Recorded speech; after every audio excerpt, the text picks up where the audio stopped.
Ponto de Vista. A opinião de António Filipe, membro do Comitê Central do PCP e professor universitário.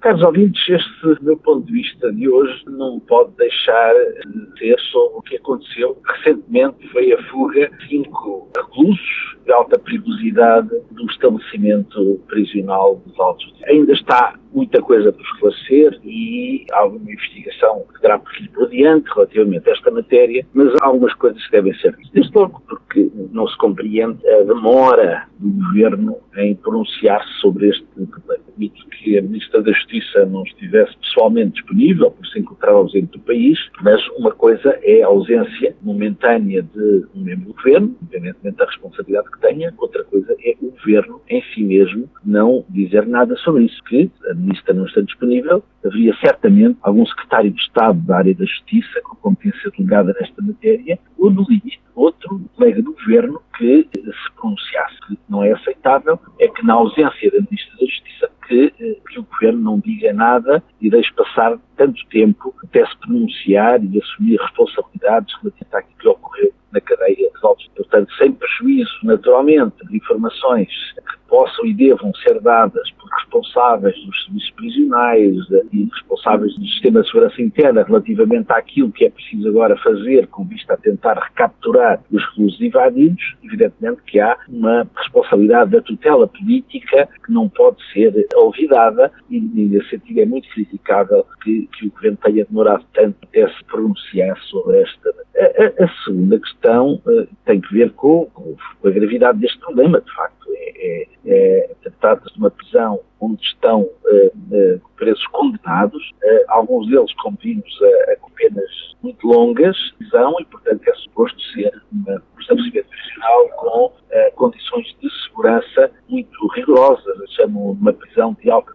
E, portanto, haver uma fuga de 5 reclusos à luz do dia é extremamente grave e, obviamente, que isto exige uma investigação aturada e um sério apuramento de responsabilidade. Mas há uma questão de fundo que tem que ver com o investimento no sistema. Desde há décadas que os ministros da Justiça, quando tomam posse, prometem grandes investimentos no sistema prisional. Eu recordo-me que era ministro da Justiça, era provedor de Justiça, doutor Menezes Pimentel, que aliás tinha sido ministro da Justiça, fez um estudo muito aturado sobre o sistema prisional e fez muitas recomendações de melhoria dos estabelecimentos prisionais, desde um plano que tinha sido estabelecido no início do século, era ministro da Justiça, doutor Alberto Costa.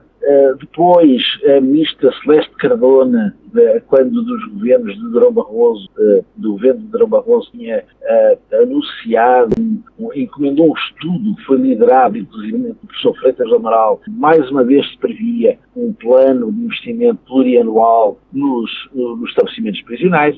Depois, a ministra Francisca Vandona também anunciou em 2015 um plano a 10 anos para o sistema prisional que, ter sido levado por diante, estaria agora quase concluído e, efetivamente, na prática, não passou do ano zero. E, portanto, aquilo que se tem vindo a assistir é promessas sobre promessas e não se resolvem problemas de fundo, como seja a manifesta falta de guardas prisionais. Aliás, o sindicato do Corpo da Guarda Prisional tem vindo a chamar a atenção sucessivamente para essa matéria, o escasso número de guardas prisionais, as dificuldades em que as pessoas queiram concorrer para guardas prisionais, tendo em conta a penosidade dessa função e as condições remuneratórias dessa função, e, portanto, há um déficit muito grande de profissionais e, portanto, quando se fala de uma prisão com a dimensão da prisão de Altos Adeus, com as características dessa prisão deveria ser de alta segurança. Uma prisão com um número muito elevado de reclusos e depois se diz que é normal que estivessem ao serviço 33 guardas, eu digo não é normal. Parece um número muito vago. muito escasso. E depois há o problema da vigilância.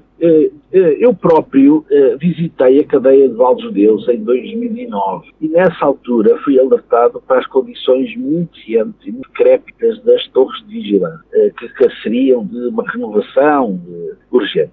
Ora bem, nada foi feito. Interpelei o Governo sobre essa matéria, dirigi uma pergunta ao Governo, foi respondido que a questão estava a ser analisada e o que é certo é que muitos anos mais tarde, em 2016, eu voltei ao assunto e, portanto, voltei a interpelar o Governo sobre as torres de vigilância da cadeia de Valdedeus. Bom, aquilo que agora ficamos a saber é que foi abandonada a ideia das torres de vigilância e foi substituída por videovigilância. Bom, o que agora se verifica é que teria sido mais eficaz manter as torres de vigilância com guardas, ou seja, que pudessem eles próprios visualizar as possibilidades de fuga da prisão, do que ter um sistema de videovigilância com largas dezenas de câmaras que depois são deficientemente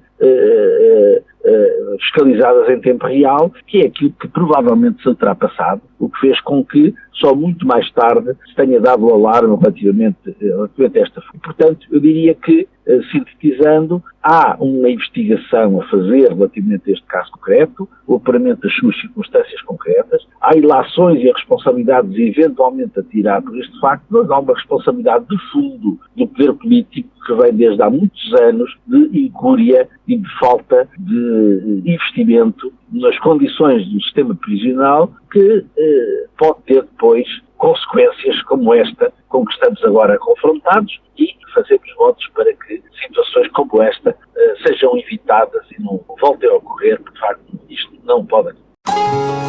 Ponto de vista. A opinião de António Filipe, membro do Comitê Central do PCP e professor universitário.